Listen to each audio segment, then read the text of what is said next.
TV Notaris dimanapun Anda berada. Saat ini kami berada di daerah Tangerang, Harapan Kita, Perumahan Harapan Kita, Tangerang. Pemirsa, sebentar lagi tanggal 22 Juli Banten Ikatan Notaris Indonesia akan mengadakan konferensi wilayah, di mana di sana rapat itu akan memilih ketua pengurus wilayah dan dewan kehormatan wilayah. Ini sepertinya akan seru. Ada tokoh Banten yang selama ini dikenal sebagai ibunya orang Banten akan maju sebagai salah satu calon. Maksud saya didorong gitu ya, diajukan oleh rekan-rekannya. Di hadapan Anda adalah Notaris Senior Rustiana Dwi Korawan, SHMKN. Beliau dipanggil di sini sebagai Bunda Rus ya. Saya boleh manggil Bunda Rus juga ya? Boleh. Oke, apa kabar Bunda Rus? Kabar baik. Alhamdulillah. Jadi tanggal 7 kemarin, hari Senin itu sudah dilaksanakan sosialisasi atau kampanye bersama. Itu yang terakhir ya? Itu atau pertama dan terakhir ya? Pertama dan terakhir. Calonnya adalah Bunda Rustiana, kemudian yang kedua adalah Periasman Effendi.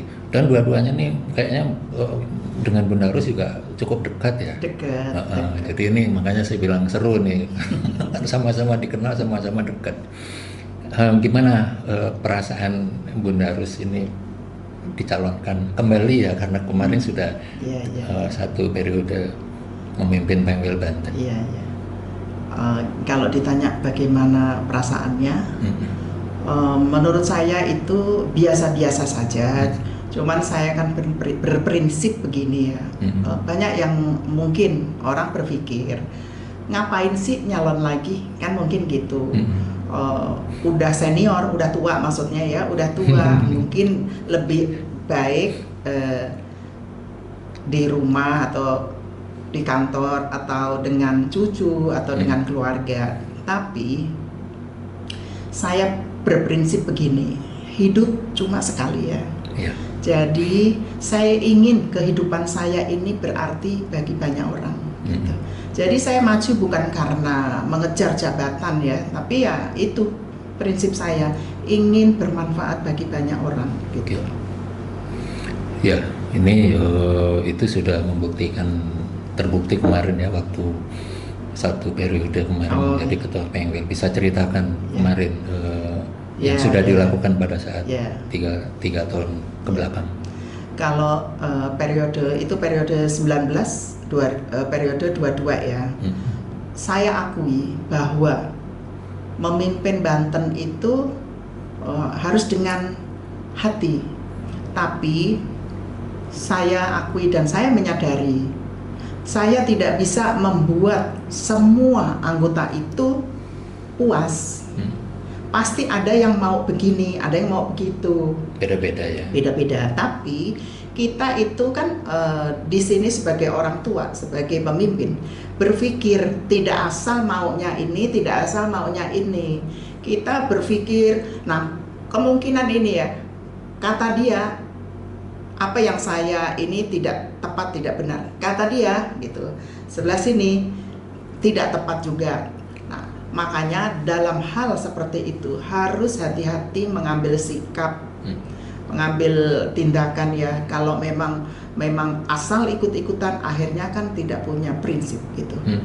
Ini saatnya ya kita harus konverwil ya. Ayo kita konverwil. Gitu.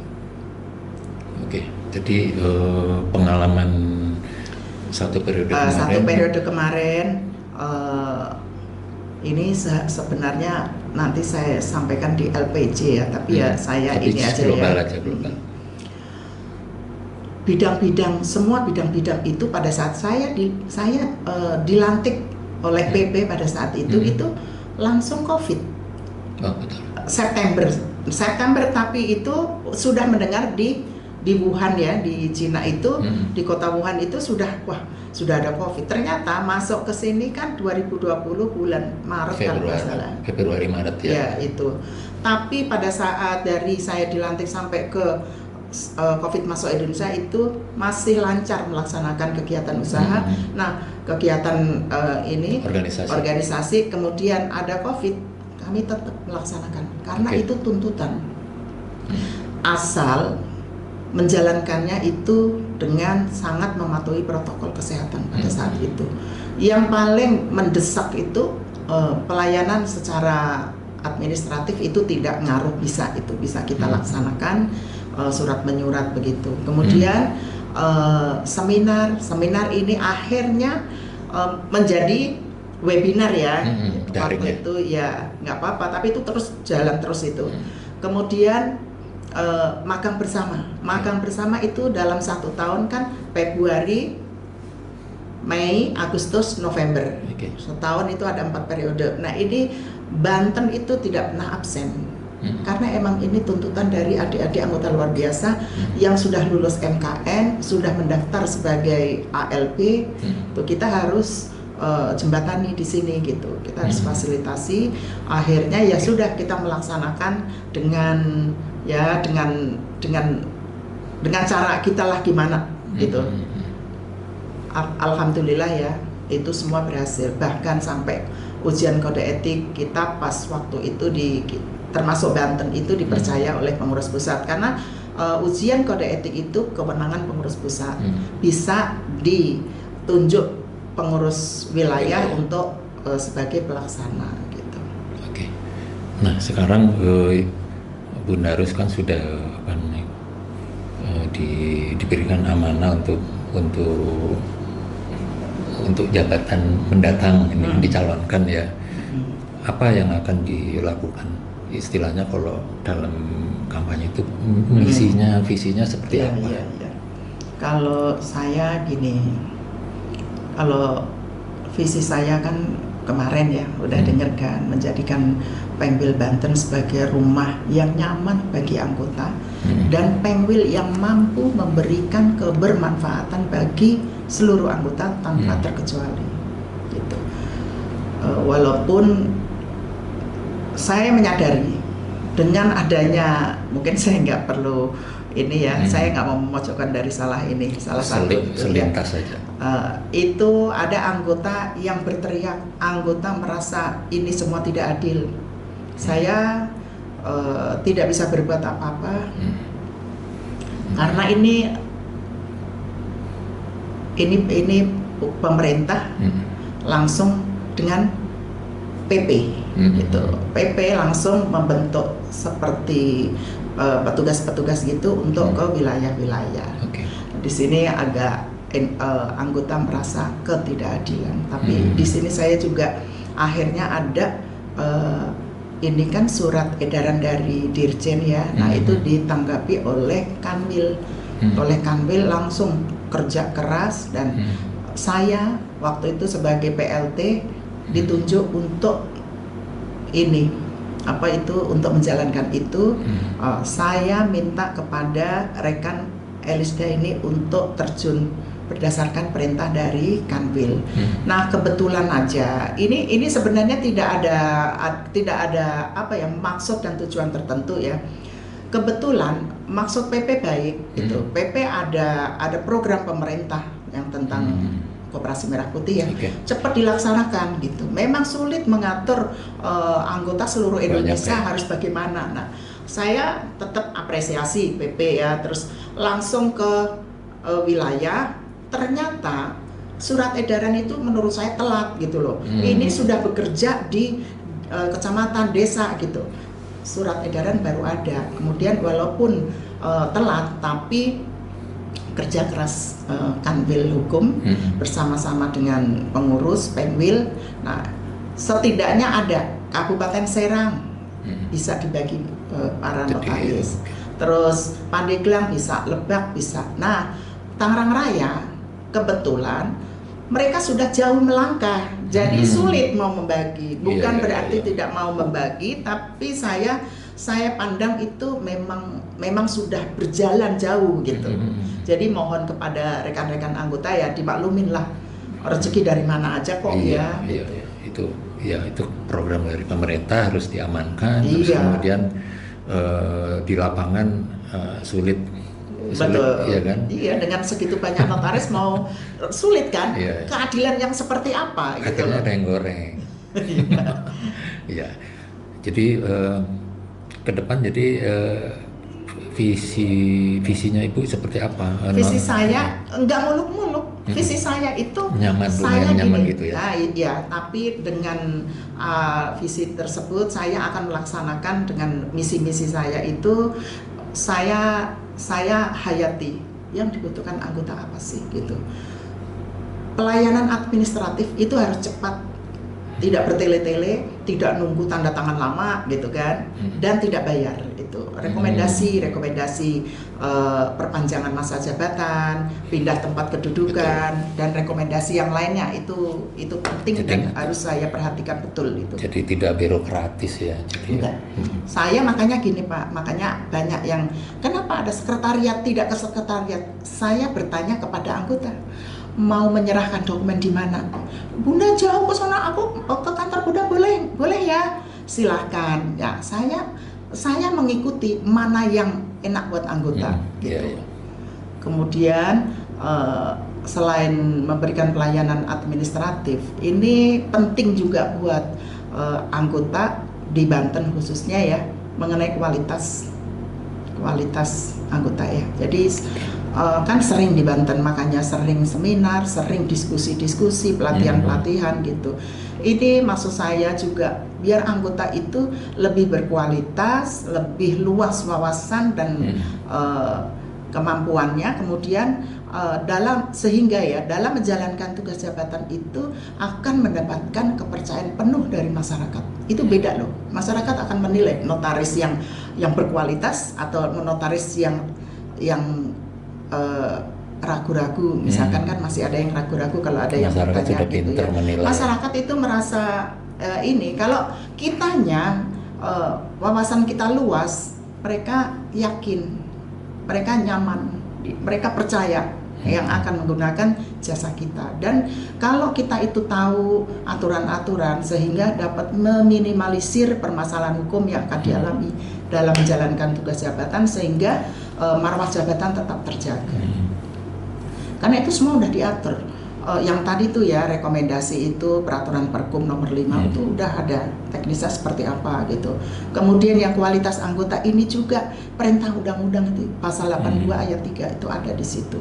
Dan itu kewajiban pengurus. Itu kewajiban pengurus kepada anggotanya. Terus kemudian yang ketiga kemarin itu saya memberikan pendampingan kepada anggota yang mengalami permasalahan hukum dalam menjalankan tugas jabatan. Di sini biasanya kami itu melalui diskusi-diskusi intens dan menata strategi ya untuk mencarikan solusi. Itu selain itu juga ini kita akan melihat ya kalau ada anggota yang terkena masalah itu tentunya kan pasti ngedown ya. Itu kami tetap memberikan support secara psikologis kepada rekan tersebut agar tetap tegar gitu. Kita tetap apa ya, harus kemana. Sampai kemarin pada saat webinar itu Pak Dr. Udin Narsudin tuh sampai ingat, saya nganterin, kita diskusi kalau tidak kan kita tidak ini ya, tidak mampu, kalau tidak mampu kita cari yuk, minta solusi dari orang yang mengerti, kita cari ke si A, ke si B. Makanya kemarin itu pas webinar itu Pak Dr. Udin Narsudin ingat, saya sampai nganter sendiri anggota datang ke Pak Dr. Udin untuk minta advice-nya. Kemudian juga selain itu membuka ruang diskusi dan komunikasi ya, itu antara pengurus dan anggota agar di sini tidak ada tidak ada kesenjangan ya. Maksudnya gini, yang senior, junior atau yang tengah-tengah gitu, enggak ada begitu. Tidak ada jarak ya. Tidak ada jarak. supaya kekeluargaan INI di Banten itu tercipta. Itu kan sekalian dengan bentuk apa kalau seperti itu ya, silaturahmi, kemudian sambil diskusi-diskusi tentang serba-serbi. Biasanya kita kalau kumpul itu nggak ada yang topiknya, pasti selalu pekerjaan gitu ya, serba-serbi pekerjaan sehari-hari. Tapi dengan tetap menerapkan ya saling hormat dan cinta, menjaga norma, etika, moral itu harus ditekankan, dan menjaga marwah jabatan serta membela kehormatan perkumpulan itu penting sekali diterapkan pada anggota. Oke. Terus ini yang terakhir adalah membuka wadah untuk berpartisipasi, terus regenerasi dan kaderisasi. Di sini buat anak-anak baru yang adik-adik notaris baru yang memang hobi berorganisasi. Disinilah biar ada regenerasi. Bukannya ini saya maju tidak mau regenerasi juga ya gitu.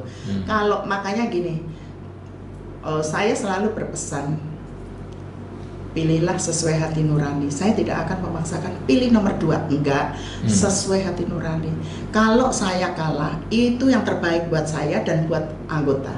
Kalau saya menang, ya saya punya tanggung jawab di pundak saya ini. Saya apakan ini Pengwil supaya lebih maju dan lebih dirasa oleh seluruh anggota gitu. Jadi buat saya kontestasi seperti ini bukan untuk gagah-gagahan siapa yang menang siapa enggak gitu.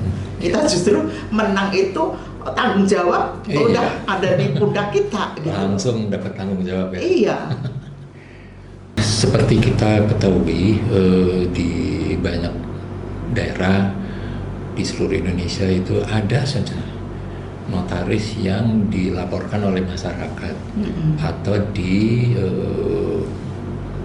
terjerat kasus hukum. Kalau di Banten bagaimana? Banten di mana-mana ada begitu. Di sinilah perlunya pengawasan pembinaan.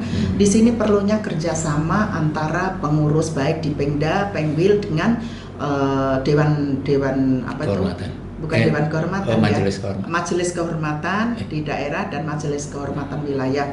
Terutama ini dari majelis pengawas ya kalau. Majelis pengawas. Aku tadi bilang apa? Kehormatan. Itu IPAT ya. IPAT itu ya. Majelis pengawas daerah, majelis pengawas wilayah. Nah, di sini tentunya yang kita utamakan kalau lebih mudah yang unsur notaris gitu. Yang kita selalu koordinasi di sini. Pembinaan selalu harus dilakukan terus-menerus. Tidak hanya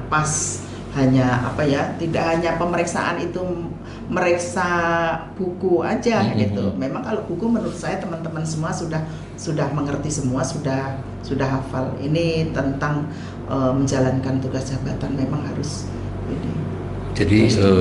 Jadi intinya dari kalau itu kan berarti preventif ya, mengadakan pembinaan, pengetahuan, pendidikan supaya nggak terjerat. Selama ini ada kasus yang agak berat di Banten ini, notaris yang terkena kasus. Ada. Di sinilah memang kalau ada anggota yang mengalami masalah di sini organisasi harus hadir. Tapi aneh loh ini, ada anggota gitu. Ada anggota yang terkena masalah hukum, tapi dia milih.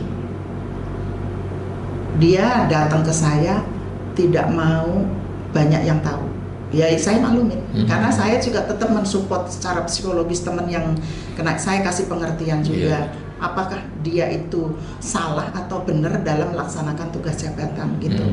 Kalau salah ya kita kasih tahu, memang di sini ini gimana ya cara mencarikan jalan keluar supaya tidak memberatkan, misalkan ada seperti itu. Cuman ada juga yang memang kan itu menyangkut kehormatan ya Pak ya. Jadi mereka tidak mau terekspos kemana-mana gitu.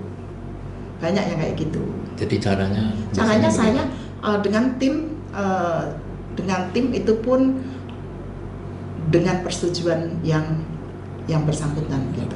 Tapi kalau mereka yang kena masalah itu memang tidak masalah, ya saya menggandeng siapa, tim saya, tim perlindungan itu dengan menggandeng siapa gitu, yang lebih pengalaman, ya lebih ahli. Gitu. Pertanyaan yang berkaitan dengan ini, rata-rata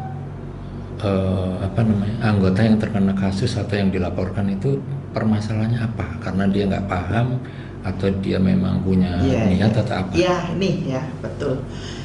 Punya niat enggak? Cuman di sini yang tanpa disadari oleh anggota bahwa walaupun klien kita minta tanda tangan di Jakarta, itu tetap melanggar Undang-Undang Jabatan Notaris. Itu ada yang lupa. Ada yang lupa bahwa itu pelanggaran gitu. Keluar dari provinsi. Betul. Nah, kelemahan itu sehingga yang akan dipakai oleh orang yang akan melakukan gugatan. Memang pada saat itu semuanya tidak ada maksud dan tujuan seperti itu. Ini yang perorangan ya, bukan yang di bank. Kalau di bank menurut saya, di bank tuh gini, debitur kita nggak tahu hati orang. Kalau kita melaksanakan tidak sesuai peraturan, dia mengantongin, wah kelemahan. Pada saat dia wan prestasi tidak mau dieksekusi gara-gara ada kelemahan ini. Nah itu yang harus kita waspadai. Kita dipakai oleh orang lain gitu. Jadi mesti hati-hati, benar ya. Iya, betul. Bun Darus, sebelum saya mengakhiri perbincangan kita, saya ingin tahu profil Banten, wilayah Banten itu seperti apa? Kapan mulai berdirinya Ikatan Notaris Indonesia wilayah Banten? Terus kemudian berapa pengurus daerah? Terus kemudian sampai per hari ini tuh ada berapa anggota Banten? Untuk pengurus wilayah Banten itu berdiri setelah adanya Provinsi Banten, pemerintah daerah Provinsi Banten. Tadinya masih bergabung dengan Jawa Barat. Dengan berdirinya Provinsi Banten, maka INI juga memisahkan diri dari Jawa Barat. Ya. Dan di pengurus wilayah Banten ini ada 8 daerah, tapi baru ada 7 pengurus daerah. Masih ada yang bergabung, yaitu kabupaten dan kota Serang. Itu. Oh, masih 2 ya? Iya. Oke. Terus anggota ada berapa? Kalau kira-kira? anggota tuh ya gini, tidak selalu antara Kanwil, antara INI itu selalu berbeda, walaupun ini ya, tapi kurang lebihnya 1.600. 1.600 ya. 1.600. Bagaimana ini terakhir nih ke anggota untuk untuk menyambut Converwil besok, apa yang Bunda mau sampaikan? Ini kan pesta demokrasi INI Banten. Saya mohon kepada seluruh anggota di Banten, hadirilah pesta demokrasi Ikatan Notaris Indonesia Banten. Sukseskan Converwil yang ke-6 Ikatan Notaris Indonesia. Segera mendaftar karena akan ditutup H-2 tanggal 20 terakhir. Segeralah mendaftar. Suara Anda adalah untuk INI Banten, agar INI Banten lebih baik dan lebih baik lagi. Dan dengan segala kerendahan hati saya mohon doa restunya. Pilihlah untuk INI Banten pemimpin yang sesuai dengan hati nurani rekan-rekan semua. Terima kasih. Wassalamualaikum warahmatullahi wabarakatuh.